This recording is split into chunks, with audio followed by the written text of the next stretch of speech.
తెలంగాణ ప్రభుత్వ ఉద్యోగులకు సంబంధించి అటు నిబంధనలు కఠినతరం, ఇటు సంక్షేమ పథకాల ప్రకటనలతో కూడిన కీలక అప్డేట్స్ వెలువడ్డాయి.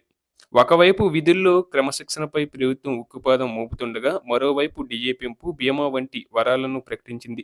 రాష్ట్ర ప్రభుత్వ ఉద్యోగుల సివిల్ సర్వీసెస్ రూల్స్‌లో తెలంగాణ ప్రభుత్వం కీలక సవరణలు చేసింది.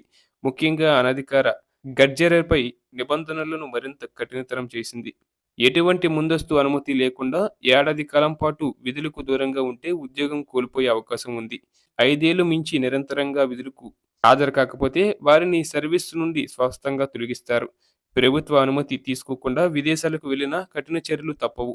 ఏదైనా చర్య తీసుకునే ముందు సంబంధిత ఉద్యోగికి ఫోకస్ నోటీస్ ఇవ్వడం ప్రభుత్వం తప్పనిసరి చేసింది.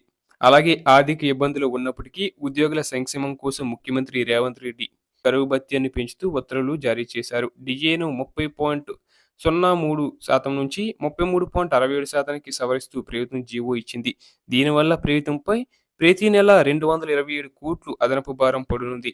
అలాగే ప్రభుత్వ ఉద్యోగుల కుటుంబాలకు ఆర్థిక భరోసా కల్పించేందుకు డిప్యూటీ సీఎం బట్టి విక్రమార్క ఒక భారీ పథకాన్ని ప్రకటించారు. రాష్ట్రంలోని సుమారు 5,14,000 మంది పర్మనెంట్ ఉద్యోగులందరికీ 1,02,00,000 విలువైన ఉచిత ప్రమాద బీమా వర్తిస్తుంది. దీనికోసం ప్రభుత్వం ఇప్పటికే ప్రముఖ బ్యాంకింగ్ సంస్థలతో చర్చలు జరిపింది. ఎటువంటి ప్రీమియం భారం లేకుండానే ఉద్యోగులకు ఈ సౌకర్యం కలగనుంది. అలాగే విధుల్లో బాధ్యతారాహిత్యాన్ని ఏమాత్రం సహించబోమని హెచ్చరిస్తూనే ఉద్యోగుల అవసరాలను తీర్చడంలో ప్రభుత్వం సానుకూలంగా వ్యవహరిస్తుంది. అనధికార సెలవుల్లో ఉన్నవారు తక్షణమే అప్రమత్తం కావాల్సిన అవసరం ఉంది.